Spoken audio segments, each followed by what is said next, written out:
Tony, you elected to pay the late entry for Under the Eiffel. You've obviously got a very high opinion of this whole horse. Yeah, after giving it quite a bit of consideration, obviously because it's took over $41,000 to put him in the race. Waited till yesterday to decide, and looking at the form leading up to the race, there doesn't appear to be any real one standout, and his form has been very, very good. He looks like a real nice horse on the way up. Flemington 1600 metres looks right up his alley, so yeah, we're going to run with it. He's been off the scene for a little while. Tell us about the problems he had.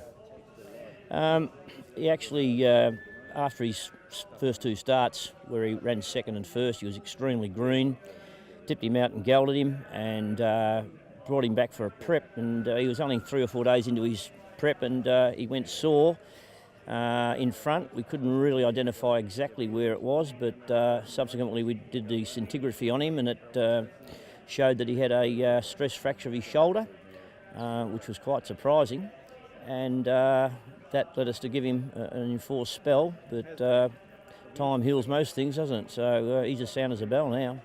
He's shown some great form since he's come back. Has he come back better, do you think, than what he was? Well, he has. That's probably why I didn't enter him for the Australian Guineas. He went out a winner, but I suppose with that time off, we really didn't have the opportunity to explore how talented he was. And at the time of the noms for the race, I just thought he was another horse in the stable that had a bit of a future. But I must say he's surprised everyone involved with him how much he's gone forward and how much ability he's shown. You've engaged Mark Zara for the ride on Saturday. Has Mark sat on the horse's back yet? Oh, Mark rode him his first two starts, yeah, and he knows a couple of the owners as well. So. And if you had a chance to have a look at the other runners on Saturday, where do you think the main dangers might be coming from? Oh, I suppose Bullbars has got a chance on its win last start, and also the horse Craig Williams is on. We can say it. We'll say it now or something, and it looks to have a reasonable form. But as I say, I just don't see that there's any one particular standout.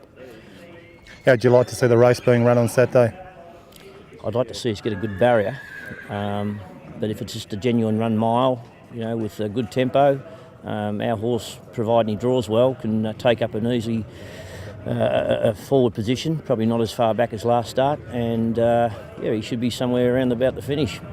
Our psychologist, she looked fantastic the other night at the Valley coming back, and you've got her in on Saturday at Flemington again. She returned in great form. It was a terrific win. She was strong on the line. In fact, it was quite soft on the line. Mark said he was very confident of winning a fair way out. So, quite a relief to see her come back, also having quite a layoff. She's done particularly well since that run, and I think 1,100 metres down the straight will suit her ideally. Has she come back bigger and stronger than her last prep? Oh, absolutely. She's a much more mature, stronger horse now, yeah. What about your other runners for the weekend? I've got a mare called Ruben Archie. She's quite talented.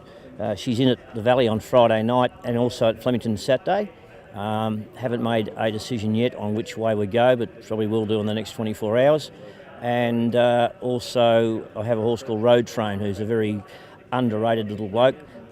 He's not a singled out horse, and his form's been very good. I suppose the other horse has sort of taken away the light from him, but he's a good second stringer, that's for sure. Who would you like to say is the best from the Tony Vasil yard for Saturday at this stage?